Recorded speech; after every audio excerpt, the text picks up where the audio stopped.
Hello everyone. We are going to get started today with setting up our social studies notebook. So there are a few things I'm going to need you to grab before we get started. You're going to need your notebook. It can be a composition book, or if you look, I have chosen to use a spiral. It's up to you. You're going to need glue. You're going to need scissors.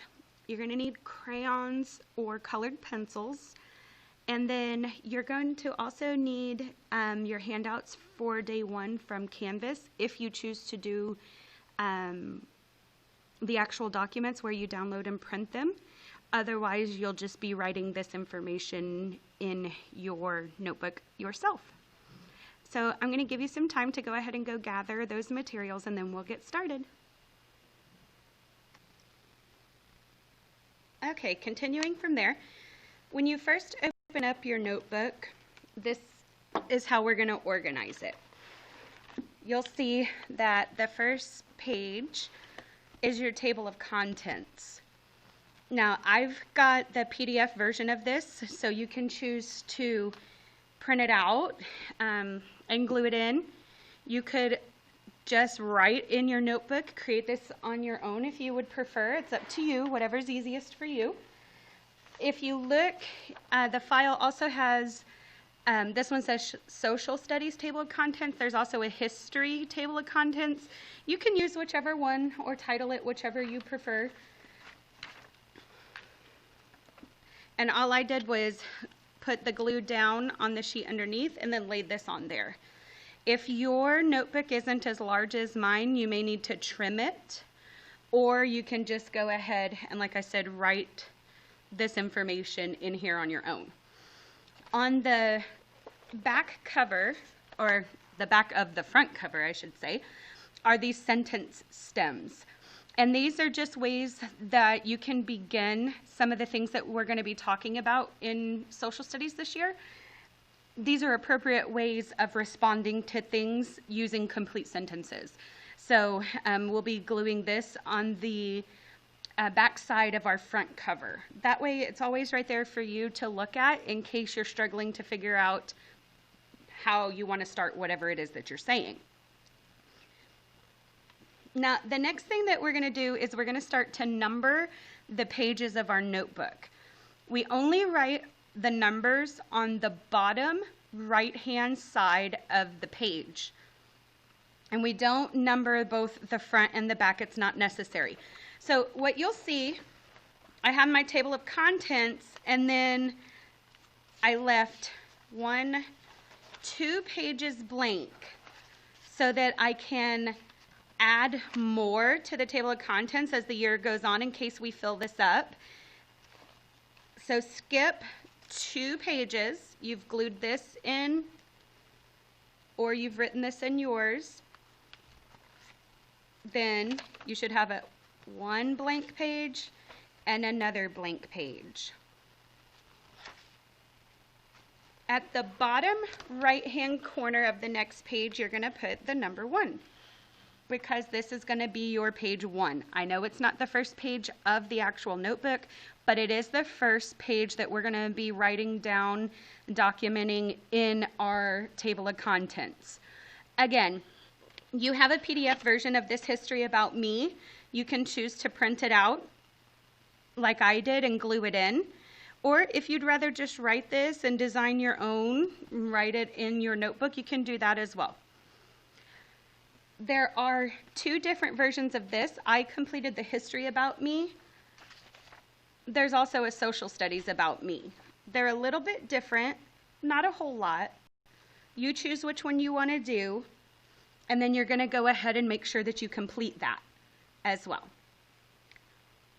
So I did mine, and then anytime I give you a handout, you can feel free to decorate it, to color it. If we have time in class, I'll allow you to do that, or of course it's something you can work on at home. You can see I keep it pretty simple with mine. I am a terrible artist, so I did not draw an actual picture. If you want to print one out of yourself, you can. If you don't want to draw, you can. If you like to draw, you can.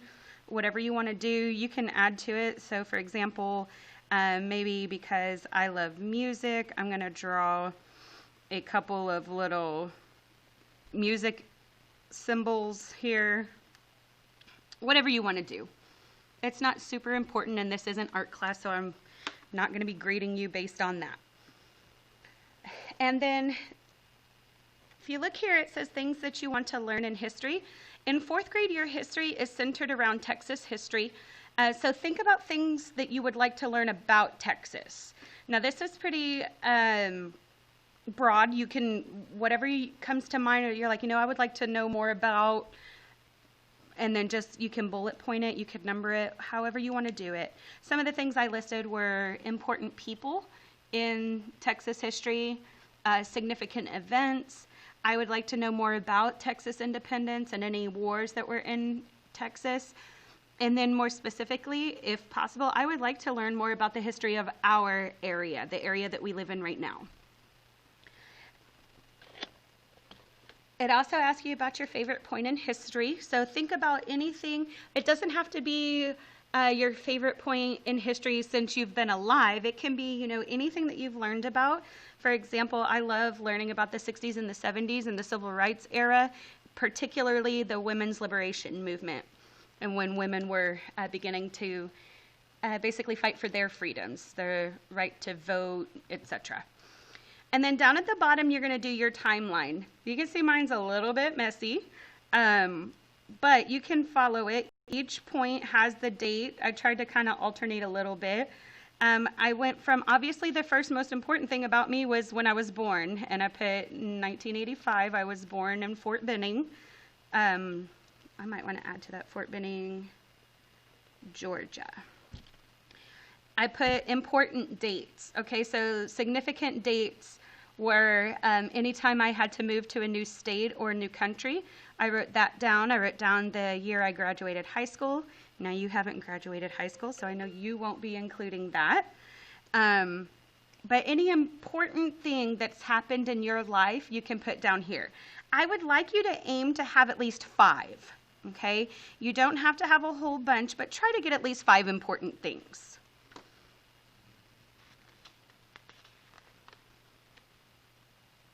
And then the next thing that we're going to do, if you look, we numbered number 1.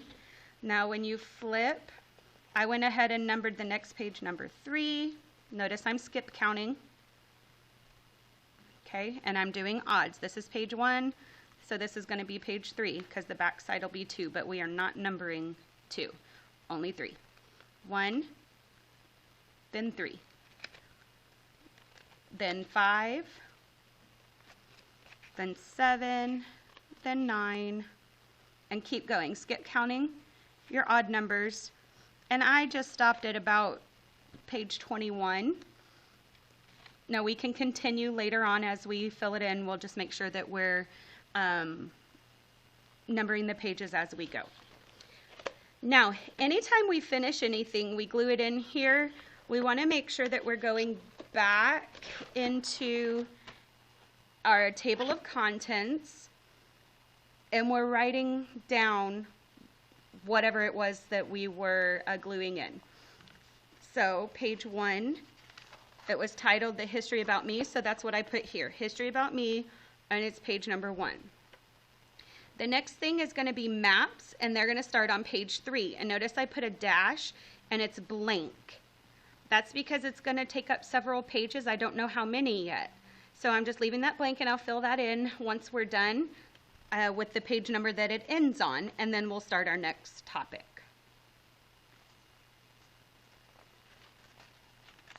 So on page 3, the first map that we're going to be working on is our world map.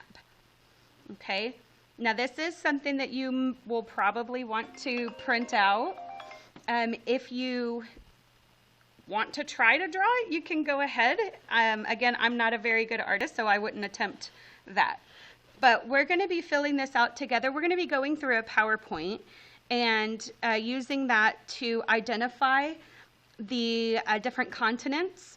We'll be coloring that, and then also notice that we're going to have our title, which is world map, and then we're going to have our compass rose here, which tells us directions. Okay?